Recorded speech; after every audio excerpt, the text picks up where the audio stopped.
Hey, Steve, thanks so much for joining me today. Can you tell me a little bit about yourself, your area, and your business? Pleasure. Thanks for having me. So Steve Killingback. I'm with Brickstream and Sotheby's in the Dallas office in Texas. Hmm. But as you probably can tell, I'm not from Texas. I'm originally from London. I moved to Dallas just coming up to 8 years ago. Hmm. So like I said, based in Dallas, I work the Dallas Fort Worth market, but primarily around the Dallas area, Okay. centrally and into the northern cities around Plano, Frisco, South Lake, those kind of suburbs, smaller cities around the north of Dallas. I've had my license now for just over 7 years, actually almost 8 years, I guess, just after I moved here. Um, Prior to working real estate, I was in the financial world and in the banking world. Hmm. So a very different career for me. The new city, new country, new career. It was all a big change, but it seemed to work out pretty well. It's okay. I'm doing okay. So, and I absolutely love it. I must say, I love being part of the Sotheby's world. Being English, obviously, there's a big connection with the Sotheby's in the UK with the auction house, Hmm. and being part of the Sotheby's network is just for me invaluable. And I try and utilize it as much as I can by going to the various events, etc. And it's built my business basically by my work that I put into that network. Great, Fantastic. great. So tell me a little bit more about Dallas Fort Worth and what's going on in real estate there, and what the typical properties are like there. Sure. So it's a very geographically, it's a very big city, very spread out. The economy is very strong, so we're still having, and it's eased off a little bit with the last year or so, 18 months of interest rates have affected the market for sure, but Hmm. it's still a very transient city in the sense that a lot of people and companies are moving here. So we get a lot of people coming in from all over the US and Hmm. also internationally as well, but particularly some of the Northeast states and the Western states of California, Washington, Portland, New York, Chicago. We're a income tax free state from that perspective. So it's very, and I think very beneficial from a tax perspective for businesses and corporations to relocate here. Hmm. So we have, I'm not sure the exact number, but we have a very high number of Fortune 500 headquarters based in and around the Dallas Fort Worth area. Um, so it's a great place to be. The housing market is still pretty strong. Like I said, it's eased off a little bit in the last year, 18 months, but it's still pretty good. Some people this year are having the best year they've ever had, and others are having nothing. So it's kind of, it really depends on how you're working it and getting the business out there. Hmm. But as far as the housing stock, there's lots of space here. Dallas, where Texas is obviously is huge. So there is homes tend to be a bit bigger. There is predominantly a lot of single family homes, but also we have condos, of course. We have a huge number of apartments to rent because people coming in and staying 1 or 2 or 3 years and not necessarily purchasing. Hmm. Um, so there is a very high number of apartment rentals, but also we have uh, quite a good fair few of high-rise luxury condo buildings. And Hmm. I know Dallas isn't necessarily thought of as that. There's 20 or so, ultra high luxury condo buildings. Hmm. Um, as well as the single family homes and up into the bigger estate homes. And then as you go further out of the city you get into the small ranches, then of course into the big ranches that in some cases as big as some European countries. So it's a great place. It's a very cosmopolitan city. There are lots of people from all over the world here. Um, as I'm one of them, obviously.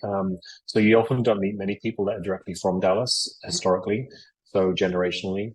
But of course they are here. But it's a good place to be.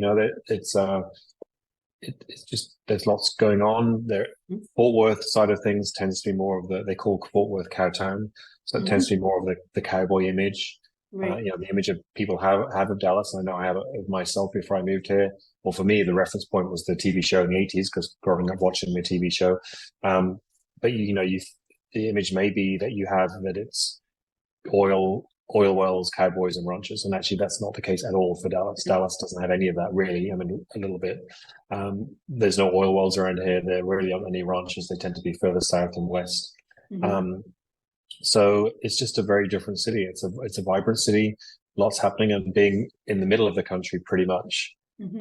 it's accessible to the rest of the US within 3.5 hours. You can be anywhere.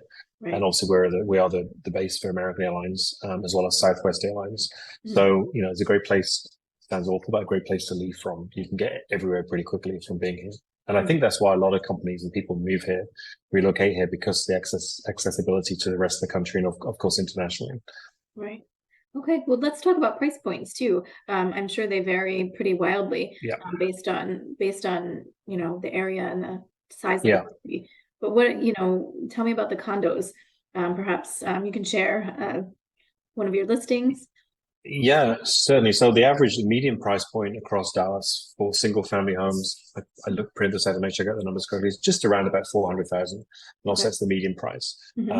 We've got single family homes up to, I think our most expensive listing right now is 60 million for a large estate in an area called Preston Hollow, which is actually not far from, I'm in pretty much down central Dallas right now, and it's only a few miles north, but that's the big estate homes.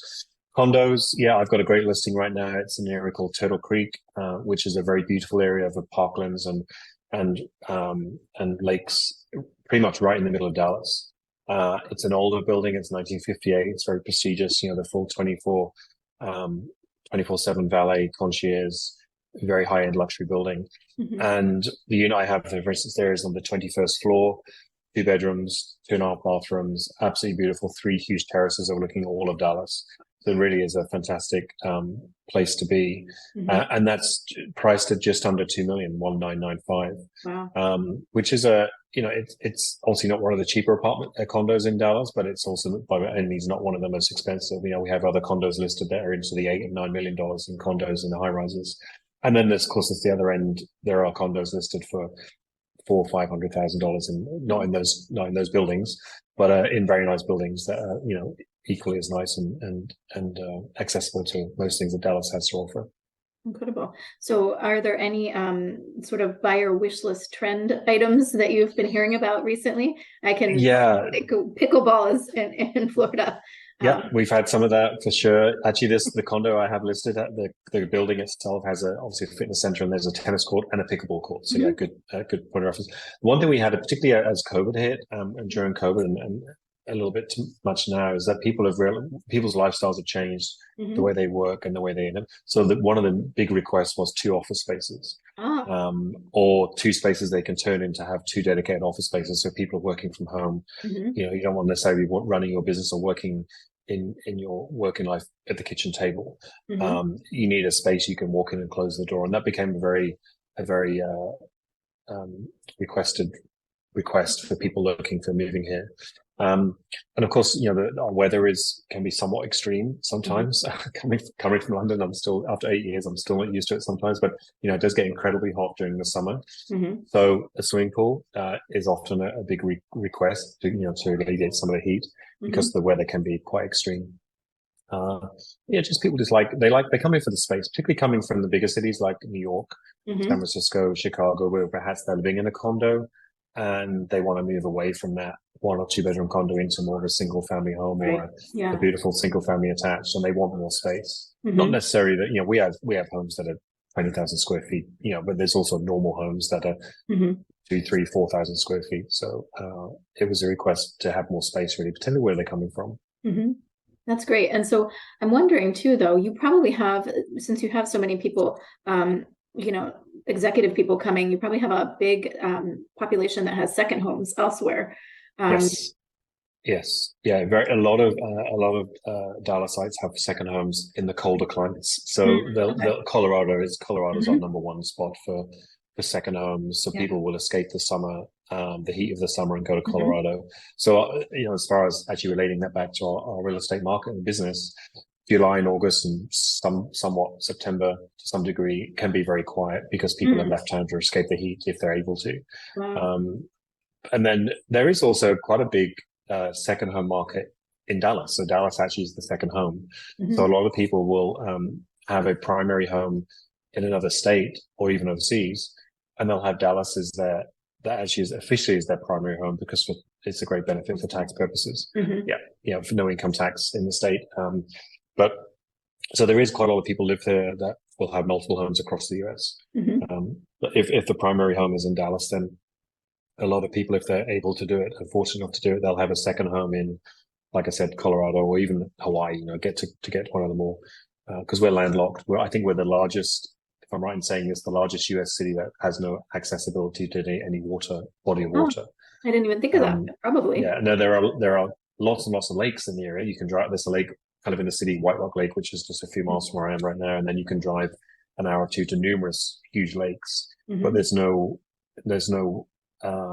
ocean, obviously, because we're landlocked. Right. And then you get places like Chicago that has Lake Michigan that is like an ocean. So, Exactly, yeah. but I believe I'm right in saying we're in the top 10 biggest cities in the US, and we're the only one without accessibility to an ocean.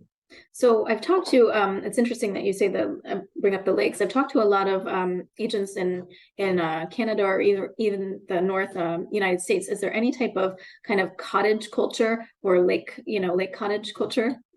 Yeah, there are. So that's if people don't have necessarily a second home out of state, they may. A lot of people have a second home that is a lake home within one of the lakes. That's 2-3 hours accessibility to Dallas.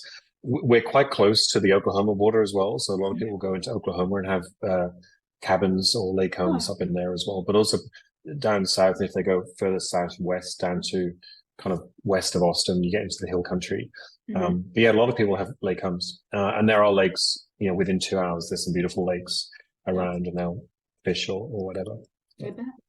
Well, thank you. This has been so enlightening about the Dallas-Fort Worth area. I really thank you for the information, and thank you for agreeing to come on.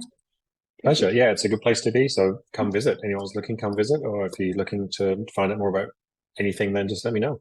Absolutely. Absolutely. Well, thank you, Steve, and have a great day. Pleasure. You too. Good to talk to you. Bye. Yes. Bye-bye.